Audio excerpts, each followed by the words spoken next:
গাজওয়ায়ে হিন্দ। গাজওয়ায়ে হিন্দ এটা এখন hot cake Bangladesh.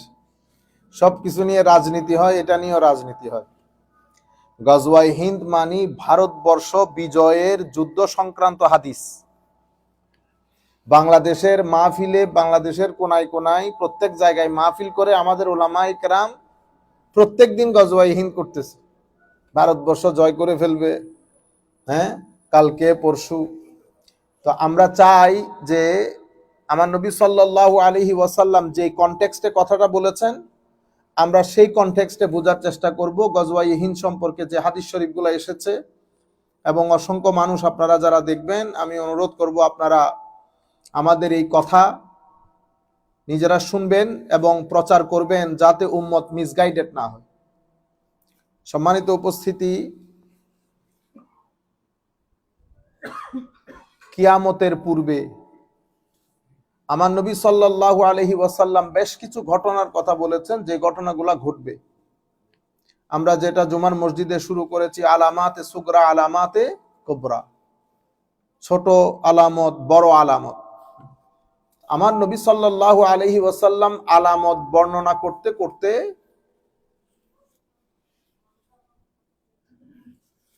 Bharatvarsha বিজয়ের কথাও বলেছেন। তবে এটা আজকেও না, এটা কালকেও না, এটা সময় যখন আসবে তখন হবে। তখন পৃথিবীর পট পরিবর্তন আমাদেরকে জানান দিয়ে দেবে যে এই গজওয়ায়ে হিন্দ হওয়ার পথে, এবং এই ঘটনাগুলা ঘটবে পূর্বে কিয়ামত, একেবারে কিয়ামতের আগে আগে, যখন হযরত ইমাম মাহদী আলাইহিস সালাম তশরিফ আনবেন, হযরতে ঈসা আলাইহিস সালাম তশরিফ আনবেন।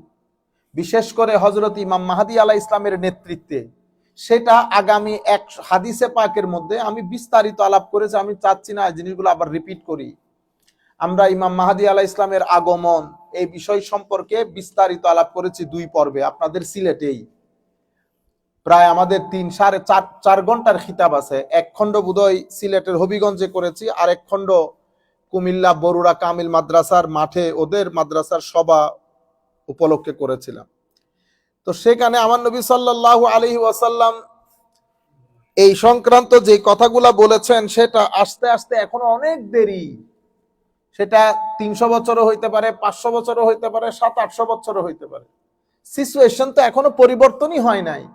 ওয়েস্ট থেকে এখনো পর্যন্ত নেতৃত্ব, কর্তৃত্ব ইন্ডিয়ার কাছে তো যাই নাই। এখানে তো পট পরিবর্তন হবে।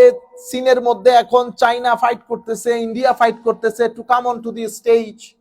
এবং আপনি টেকনোলজির দিক থেকে ইন্ডিয়া ইভেন আমেরিকাকে ছাড়িয়ে গেছে ধরতে গেলে। আমেরিকা, যার কারণে তাদের ইউনিভার্সিটি গুলা তারা চাচ্ছে যে ব্রাঞ্চ অফিস গুলা ইন্ডিয়াতে খোলা হোক, আমেরিকা। তো এখন আবার চাইনা স্টেজের মধ্যে আসতেছে। এখন তো ক্ষমতার পট পরিবর্তন হচ্ছে। কিন্তু আনফরচুনেটলি এমন এক জাতি আমরা, বাংলাদেশের আনাচে কানাচে প্রথম শুরু হয়েছে ইমাম মাহাদিকে নিয়ে। প্রত্যেক দিন ইমাম মাহাদির আগমন হচ্ছে, এবং এই কাজগুলা বেশি করে আমাদের যারা বিভিন্ন ইসলামী সংগঠনের সাথে জড়িত, তারা ইসলামী রাজনীতির সাথে জড়িত তারা। আমরা এমনিতে মানুষকে কনভিন্স করতে পারতেছি না, তো আমরা আখিরাতের ভয় দেখাই আর ইমাম মাহাদির আগমনের ভয় দেখাই। আজীব। এবং টিভির মধ্যে কয় হাজার বার আসছে। কিছু ইমাম মাহাদি পাকিস্তানে আসে, কিছু ইমাম মাহাদি আমাদের বাংলাদেশে আসে। ইন্ডিয়া এখনো ইমাম মাহাদি থেকে বেঁচে আছে। কিছুদিন আগে ইমাম মাহাদি তশরিফ আনছেন ইন্দোনেশিয়াতে। মানে ইমাম মাহাদির ছড়াছড়ি, ইমাম মাহাদির ছড়াছড়ি। আমরা হাদিস শরীফগুলো আগে পড়ি। এই হাদিস অসংখ্য কিতাবের মধ্যে এসছে। ইমাম আহমদ ইবনে হাম্বল মুসনাদের মধ্যে বর্ণনা করেছেন, ইমাম নাসাই, ইমাম হাকিম, বিশেষ করে ইমাম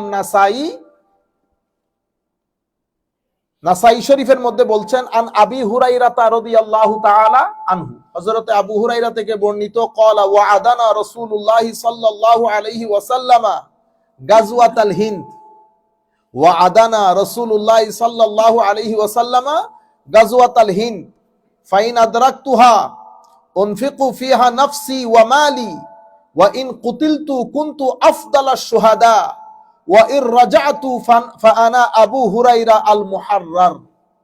হযরতে আবু হুরায়রা রাদিয়াল্লাহু তাআলা আনহু ইরশাদ করছেন যে রাসূল করিম সাল্লাল্লাহু আলাইহি ওয়াসাল্লাম আমার সাথে প্রমিস করেছেন, ওয়াদা করেছেন, he promised that we would invade India, আমরা ইন্ডিয়াকে কি করব, আক্রমণ করব। ওয়া আদানা রাসূলুল্লাহ সাল্লাল্লাহু আলাইহি ওয়াসাল্লাম গাজওয়াতাল হিন্দ, আমরা ভারতবর্ষে যুদ্ধ পরিচালনা করব, আমার নবী আমাদেরকে ওয়াদা দিয়েছেন এবং বলেছেন। আমার হযরত আবু হুরায়রা বলছেন, আমি যদি সেই যুদ্ধ পর্যন্ত বেঁচে থাকি, উনফিকু মালি নাফসি ওয়া মালি, আমি সেই যুদ্ধের মধ্যে আমার নফস, আমার ধন সম্পদ সবকিছু লুটিয়ে দেব, সবকিছু খরচ করব। If I live to see that I will sacrifice myself and my wealth. Wa in qutiltu kuntu afdala shuhada, if I am killed I will be one of the best of martyrs, আমি যদি ওই যুদ্ধে শাহাদাত বরণ করি তো আমি সবচেয়ে উত্তম শহীদ হব।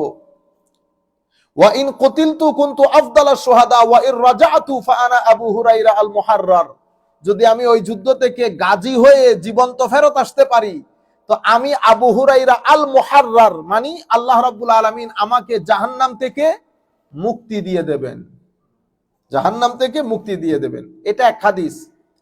এখন এই হাদিস যে আমার নবী সাল্লাল্লাহু আলাইহি ওয়াসাল্লাম কুরবে কিয়ামতের কথা বলছেন, তাহলে আমরা নাসাই শরীফের আরেকটা হাদিস দেখি।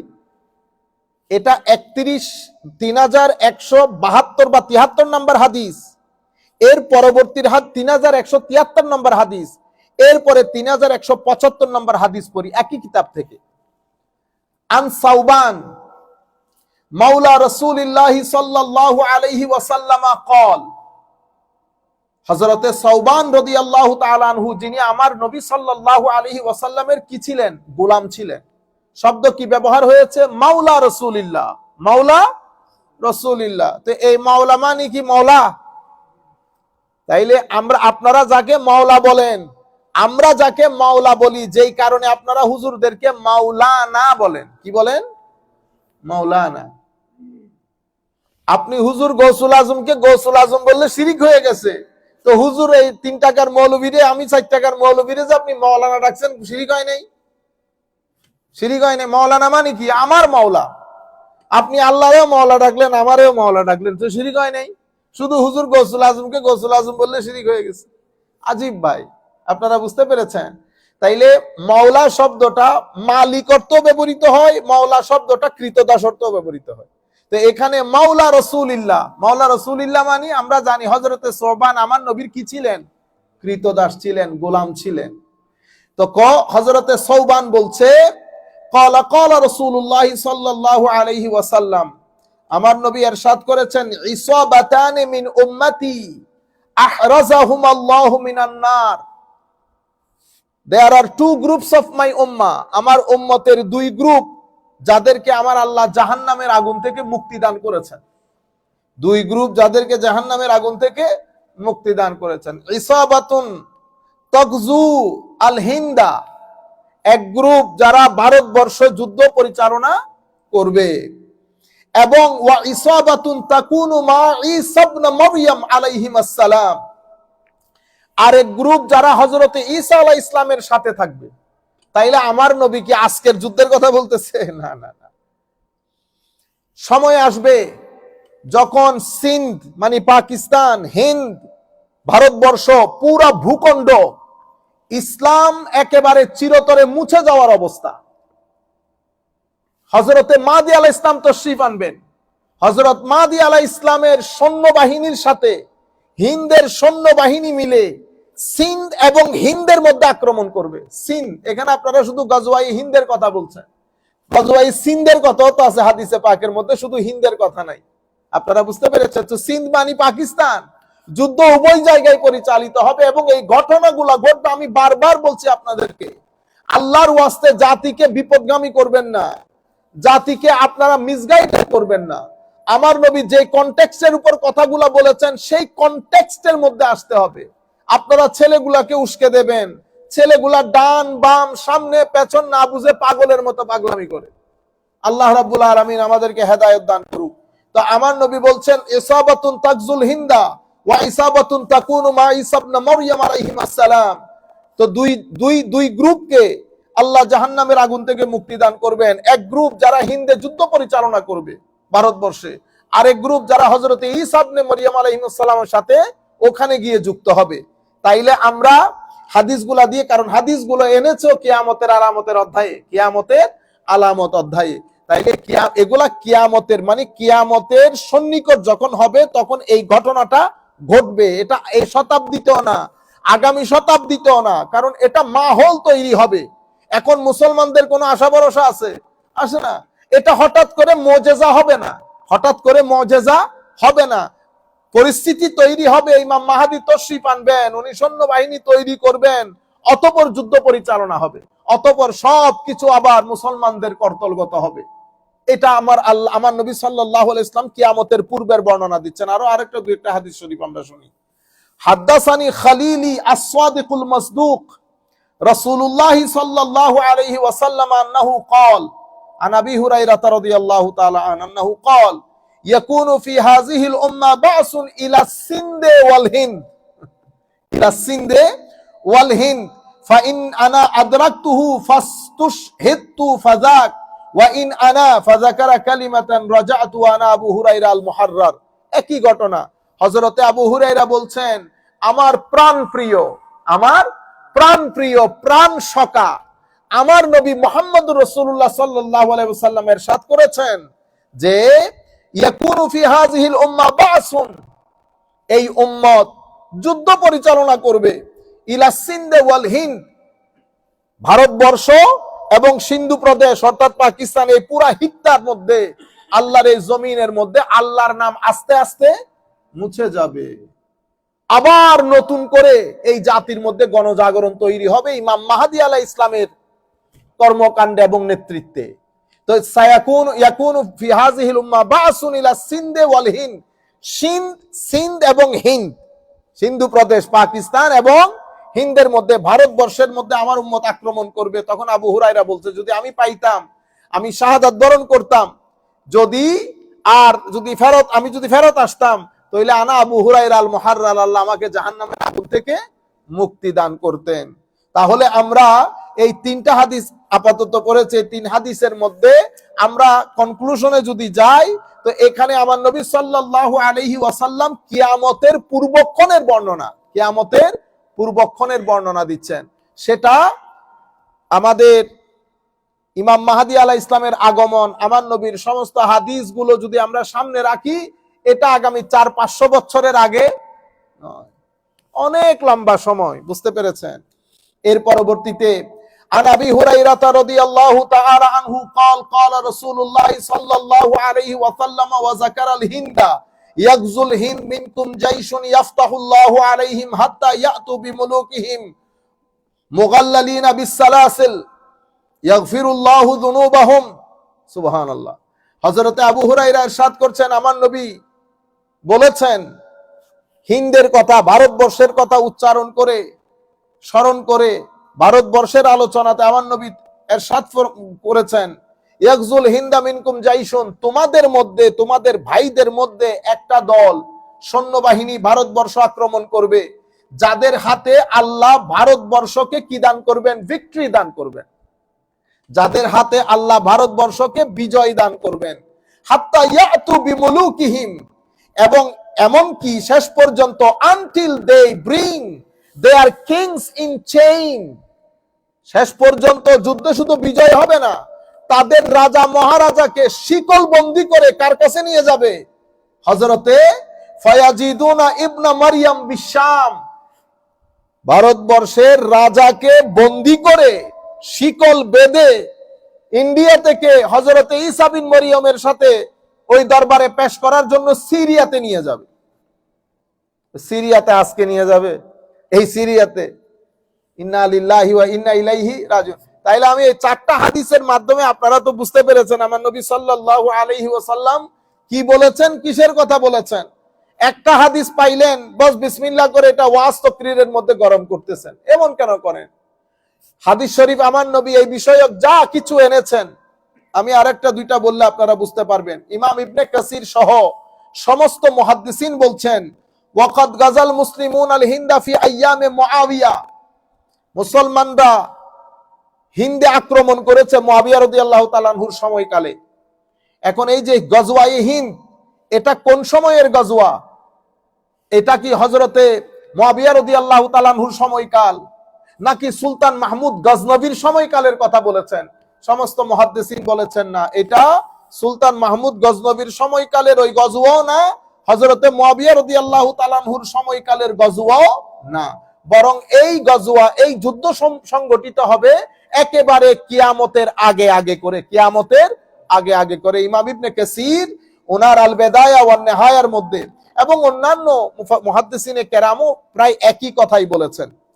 কারণ তখন পৃথিবীতে একটা বিশ্বযুদ্ধ লাগবে, সেই বিশ্বযুদ্ধে মুসলমানদের পক্ষ থেকে নেতৃত্ব দিবেন ইমাম মাহদী আলাইহিস সালাতু ওয়াস সালাম। এবং যুদ্ধের মধ্যে পানির জাহাজ যেগুলোর কথা বলা হয়েছে সেগুলাতে একটা মুসলিম দেশের মধ্যেও নাই। আমার নবী কোনো কথা রেখে যান নাই। এই জন্য বলে লাইলুহা কানাহারিহা, আমার নবীর দিনের মধ্যে রাতের কোনো অন্ধকার নাই, সবকিছু একেবারে ফকফকা আলো, ফকফকা আলো। আমার নবী কোনো অন্ধকার রেখে যান নাই। তাহলে মুসলমানরা ওই যুদ্ধ জাহাজ আবিষ্কার করে বানাইতে ফাইন্যান্সিয়াল এবিলিটি আরো শত শত বছর দরকার। তাহলে বিশ্বযুদ্ধ লাগবে। আপনি হাদিসের ভাষা দেখেন, আন মুআজ ইবনে জাবাল রাদিয়াল্লাহু আনহু আনিন নবী সাল্লাল্লাহু আলাইহি ওয়াসাল্লাম قال আল মালহামাতুল উজমা ওয়া ফাতহুল কুসতানতিনিয়া ওয়া খুরুজুদ দাজ্জাল ফি 7 আশহুর। বিশ্বযুদ্ধ আল মালহামাতুল উজমা, দ্য গ্রেট মালহামা, যেটাকে আমরা ওয়ার্ল্ড ওয়ার বলি। তো এটা পৃথিবী একটা বিশ্বযুদ্ধের মধ্যে নিপতিত হবে। একদিকে কুফর পুরা দুনিয়া, আরেকদিকে মুসলমান ইমাম মাহদী আলাইহিস ইসলামের নেতৃত্বে। ইমাম মাহদী আলাইহিস ইসলামের নেতৃত্বে যখন এই যুদ্ধ লাগবে, সিন্ধের সৈন্যবাহিনী এবং প্রত্যন্ত অঞ্চলে যারা এখন থেকে অনেক উলামায়ে কেরাম এই ধরনের কথা বলেছেন, যারা বিভিন্ন বড় বড় সংগঠন পরিচালনা করে ইখলাসের সাথে, generation to generation, generation to generation, শেষ বিকালে যেই 2, 4, 5 জন বেঁচে থাকবে দিন নিয়ে, সত্যিকার দিন নিয়ে, তারা ইমাম মাহদী আলাইহিস ইসলামের সাথে ওই যুদ্ধে কি হবে? যুক্ত হবে। তাহলে এটা বিশ্বযুদ্ধ হবে, মালহামাতুল উজমা, বিশ্বযুদ্ধ হবে। সেই যুদ্ধের মধ্যে আমার নবী সাল্লাল্লাহু আলাইহি ওয়াসাল্লাম ইরশাদ করছেন, কুস্তুনতুনিয়া ফাতা হবে, মানে কনস্টান্টিনোপল বিজয় হবে। এর পরবর্তীতে দাজ্জাল বের হবে। তাইলে বিশ্বযুদ্ধ, কনস্টান্টিনোপলের বিজয় এবং দাজ্জালের বাহির হওয়া, এই তিনটা ঘটনা ঘটবে আমার নবী বলেছেন 7 মাসে। কয় মাসে? 3 ঘটনা 7 মাসে ঘটবে। আর আপনি এখন গজওয়াহিন করে ফেলতেছেন, কই দাজ্জাল, কই কি? হ্যাঁ, আচ্ছা।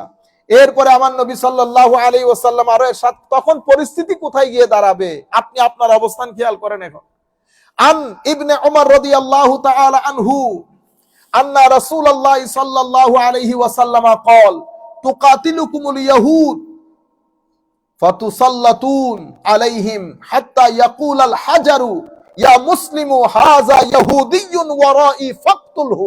সুবহানাল্লাহ। মুসলমানরা যখন ওই অবস্থানে চলে যাবে, পৃথিবীতে মুসলমানদের আবার প্রভুত্ব প্রতিষ্ঠিত হবে। বিশ্বযুদ্ধের মধ্যে ইহুদিরা মুসলমানদের বিরোধিতা করবে, সেখানে সেই সময় মুসলমানদের নেতৃত্বে, কর্তৃত্বে ইহুদিদের ঠাঁই হবে না, পাথরের পিছনে গিয়ে আশ্রয় গ্রহণ করবে। আমার নবী হাদিসে পাকের মধ্যে বলছেন, ফাতুসাল্লাতুনা আলাইহিম, you will gain such control over them. তোমাদের কি নসিব হবে? প্রভুত্ব নসিব হবে। এমন কন্ট্রোল হবে, তারা যদি পাথরের পেছনে লুকিয়ে থাকে, পাথর বলবে ইয়া মুসলিম, হে মুসলমান আসো, ইহুদি আমার পিছনে আছে, ফাকতুলহু, তাকে হত্যা করো। আপনারা বুঝতে পেরেছেন? তো এগুলা কি আজকের কথা বলতেছে আমার নবী? কতদিন লাগে, কত বছর লাগে? অনেক দিন। কিন্তু আমরা আনফরচুনেটলি গত পরশু শুনেছি আমাদের প্রধান উপদেষ্টা ইউনূস সাহেবের যেই বলে সিলেকশন, এটা নবীদের মতো করে হয়েছে। এই সমস্ত বেগাইরত কতগুলা, মানে এগুলা লজ্জা শরমও লাগে না। একটা ব্যক্তি প্রতিবাদও করে না, লাখো মানুষ বসে শুনে গিলে, মানে এরা আমি বললাম বিনোদনের মতো। ইন্না লিল্লাহি ওয়া ইন্না ইলাইহি রাজিউন। আমি এইবার আমাদের ডক্টর এনায়েতুল্লাহ আব্বাসী সাহেবের আমরা ফুললি এন্ডোর্স করি এবং হুজুরের এই কাজটাকে আমরা অ্যাপ্রিসিয়েট করি। এভাবেই হওয়া উচিত। উনি তওবার জন্য উদাত্ত আহ্বান জানিয়েছেন, কারণ এটা তো কুফরি কথা বলেছেন। আমরা তো আর ওই ফতোয়া দিতে পারবো না, আমরা কোনো মুফতি টুফতি না। কিন্তু আমার খুব ভালো লেগেছে, উনি তওবার জন্য আহ্বান জানিয়েছেন, 3 দিন সময় দিয়েছেন। আপনারা এগুলা কেন বলেন? কিসের নবী? আমার নবী আখেরি নবী। আমার নবীর মতো করে আপনারা এই ডিএডি কথাগুলা বলে ভিজা ভিজা আস্তে আস্তে করে, আপনারা বুঝতে পেরেছেন, খলত মলত করে ফেলতেছেন সবকিছু। আল্লাহ রাব্বুল আলামিন আমাদের হামি ও নাসির হোক। মনে রাখবেন, সমস্ত উগ্রতা, সেটা সেকুলার উগ্রতা হোক অথবা ধর্মীয় উগ্রতা হোক, কোন উগ্রতা কোন জাতির জন্য মঙ্গল বয়ে আনে না। যারা যেখান থেকে বসে শুনছেন, আমি বিনয়ের সাথে অনুরোধ করব আপনাদেরকে, আপনারা আমার মনে হয় উগ্রতাটা বুঝতে পারতেছেন না।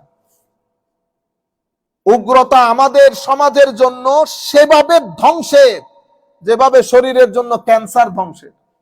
আপনারা এখন সেটা বুঝতে পারতেছেন না, 3 দিন পরে বুঝতে পারবেন। সুতরাং অনুরোধ করব, কোন উগ্রতা যেন আমাদের রাষ্ট্রে বা পৃথিবীর কোন জায়গায় জায়গা না পায়। আমার নবী সাল্লাল্লাহু আলাইহি ওয়াসাল্লাম এই উগ্রতাটাকে রুখে দেওয়ার জন্য হাদিসে পাকের মধ্যে বলেছে, আমি যদি এই খারেজি সম্প্রদায়কে পেতাম, আমি সামুদ গোত্রের মতো হত্যা করে পৃথিবী থেকে বিনাশ করে দিতাম। কি পরিমাণ আমার নবী হ্যাজার্ড ফিল করেছেন এদের জন্য। এই সমস্ত এই উগ্রবাদী যাদেরকে ধর্মের মধ্যে খারেজি বলে, ইনাদের নাম কি ছিল জানেন? আমি আপনাদের দৃষ্টি আকর্ষণ করি। ইনারা নিজেদেরকে বলতেন আসহাবুত তাওহীদ ওয়াল ইতিদাল। আপনি না, আমি বলতেছি খারেজি, ইমাম বুখারী বলতেছে খারেজি, ইসলাম বলতেছে খারেজি, কিন্তু তারা নিজেদের নাম দিত আসহাবুত তাওহীদ ওয়াল ইতিদাল। এরা হচ্ছে তৌহিদপন্থী মডারেট মুসলিম। খারেজিরা সারা, এটা আমি আজকের কথা বলতেছি না, আমার নবীর জামানার কথা বলতেছি। তাইলে নিজের নাম দিয়েছে আসহাবুত তাওহীদ ওয়াল ইতিদাল, কিন্তু ইসলামিক হিস্ট্রি বলতেছে এরা খারেজি। কারণ দিন থেকে কি হয়ে গেছে? খুরুজ হয়ে গেছে। তিলাওয়াতে কোরআনও ছিল, নামাজ দোয়া ছিল, তাসবিহ তাহলিলও ছিল, সব ছিল, কিন্তু দিন থেকে খুরুজ হয়ে গেছে। সুতরাং রাষ্ট্রের মধ্যে, কোন রাষ্ট্রে, কোন ঘরে, কোন ছেলে মেয়ে আমরা যেন উগ্রতার দিকে চলে না যাই। এক আজীব, রক্তের প্রয়োজন হলে রক্ত দিয়ে দেব, রক্ত দিতে কেউ বলে না। ফজরের নামাজ আইসা জামাতে পড়েন, আগে ফজরের নামাজ জামাতে পড়েন, দেখি পারেন কিনা, দেখি 1 সপ্তাহ মিথ্যা না বলে পারেন কিনা, দেখি ধৈর্য ধারণ করতে পারেন কিনা, দেখি নিজের টাকা পয়সা থেকে পরিবার পরিজন আত্মীয় স্বজনকে সহযোগিতা করতে পারেন কিনা, দেখি মানুষের সাথে সৎ কথা বলতে পারেন কিনা, দেখি আমানত রক্ষা করতে পারেন কিনা।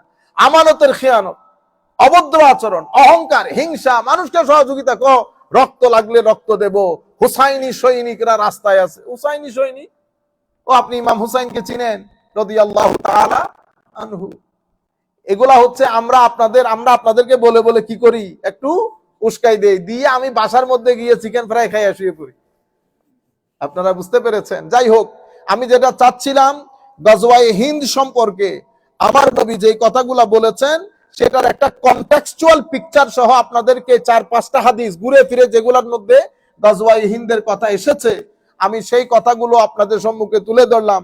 নাসাই শরীফের মধ্যে, তিরমিজি শরীফের মধ্যে, ইমাম আহমদ ইবনে হাম্বল উনার মুসনাদের মধ্যে, ইমাম হাকিম মুস্তাদরাকের মধ্যে যেভাবে যেভাবে বলেছেন, আমি আপনাদের সম্মুখে এবং আরো আমাদের জাতির সম্মুখে কথাগুলো তুলে ধরলাম।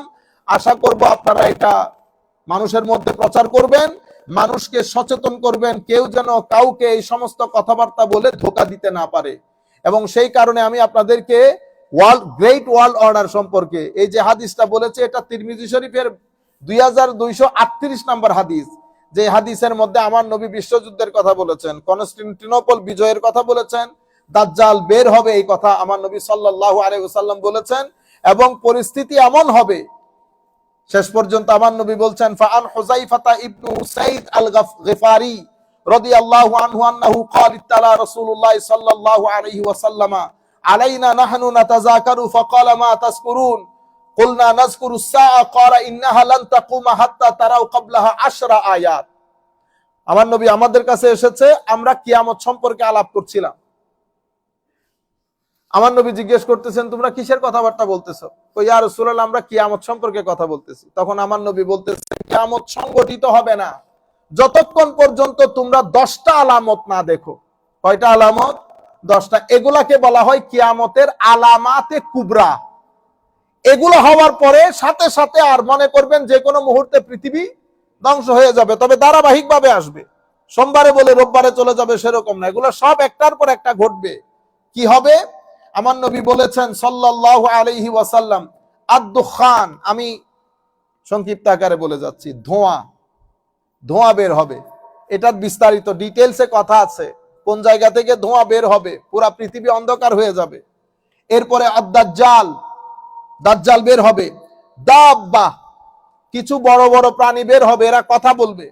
ওয়া তুলুউশ শামস মিন মাগরিবিহা, সূর্য পশ্চিম দিক থেকে উদয় হবে। ওয়া নুজুল ঈসা বিন মারইয়াম, হযরত ঈসা আলাইহিস সালাম তাশরীফ আনবেন। ওয়া ইয়াজুজ এবং মাজুজ, ইয়াজুজ এবং মাজুজের কি হবে, উদ্ভব হবে। এবং তিনটা ভূমিধস হবে। কয়টা ভূমিধস? তিনটা ভূমিধস হবে। একটা হচ্ছে খাসফুন বিল মাশরিক ওয়া খাসফুন বিল মাগরিব ওয়া খাসফুন বিজাজিরাতিল আরব, একটা হচ্ছে পৃথিবীর প্রাচ্যে, আরেকটা পাশ্চাত্যে, এবং একটা জাজিরাতুল আরবে। ওয়াখিরু যালিকা নারুন তাতরুদুন নাস ইলা মাহশারিহিম, এবং একটা আগুনের ঝাটকি বের হবে। এই আগুন কোন 1 মাইল 2 মাইল না, মাইলের পরে মাইল, যেটা পুরা পৃথিবীবাসীকে কিয়ামতের ময়দানে নিয়ে যাবে। এই এই টোটাল ঘটনা, এগুলো আলামাতে কুবরা। এর আগে ঘটবে কোনগুলা? এই যে হযরত ঈসা বিন মরিয়ম আসবে, মাহদির আগমন ঘটবে, তখন এই ঘটনাগুলা ঘটবে, গজওয়াতে হিন্দ, তারপরে গজওয়ায়ে হিন্দ এবং বিশ্বযুদ্ধ। আপনারা বুঝেছেন? ইনশাআল্লাহ আমরা ডিটেইলসে পরে আলাপ করব। আমি যা সংক্ষিপ্ত আকারে আজকে যারা যেখান থেকে বসে দেখছেন, আপনাদের অনুরোধ ক্রমে বিষয়টা আপনাদের সম্মুখে তুলে ধরলাম। আপনারা এগুলা নিয়ে মানুষের সামনে একটু মানুষকে প্রসার করবেন, এবং আল্লাহ রাব্বুল আলামিনের দরবারে দোয়া করি সবার জন্য, আল্লাহ যেন আমাদেরকে ফিতনা থেকে রক্ষা করেন। ওয়া আলাইনা ইল্লাল বালাগুল মুবিন। আসসালামু আলাইকুম ওয়া রাহমাতুল্লাহি তাআলা ওয়া বারাকাতুহু।